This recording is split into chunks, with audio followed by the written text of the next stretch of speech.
المحسنين الله أكبر বন্ধুরা আল্লাহ পাক রব্বুল আলামিন বলেন ইব্রাহিম আলাইহিস সালাম যখন বললেন সালাম্মা আসলামা পিতা পুত্র দুজন যখন আত্মসমর্পণ করলো ওয়াতাল্লাহু লিল জামিল তাফসীর সাক্ষী এই বিষয়ে তাফসীর হলো আতাক্কাহু আলা ওয়াজহিহি ইব্রাহিম আলাইহিস সালাম তার সন্তান ইসমাঈল আলাইহিস সালামকে তার মাথাটাকে নিজের দিকে করে ছুরি চালালেন।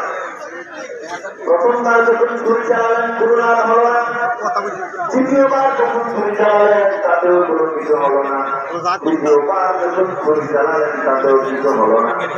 ইব্রাহিম আলাইহিস সালাম আনন্দিত হয়ে গেলেন।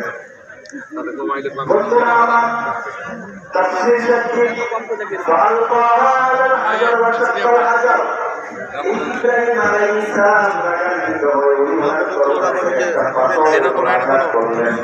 সঙ্গে সঙ্গে পাথর বিখণ্ডিত হয়ে যায়, কিন্তু ইব্রাহিম আলাইহিস সালামের ছুরি কচি সন্তানের গর্দান কাটতে পারে নাই। আল্লাহু আকবার। আল্লাহ পাক রব্বুল আলামিন ইব্রাহিম আইয়া ইব্রাহিম কদ সাদ্দাকতা রুয়া ও ইব্রাহিম আর জবে করতে হবে না, স্বপ্নকে তুমি বাস্তবে পরিণত করে দিয়েছ। আমি জান্নাত থেকে দুম্বা পাঠিয়ে দিলাম, জবে করে দাও। ইব্রাহিম ওই ইসমাইলের পক্ষ থেকে কুরবানি হয়ে যাবে। আল্লাহু আকবার। সেই থেকে আজকের এই কুরবানি দেখি না বন্ধুরা আমার।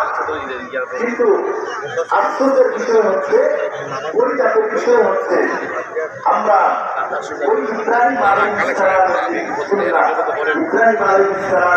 কুরবানি সেটা আমরা দিতে পারছি না।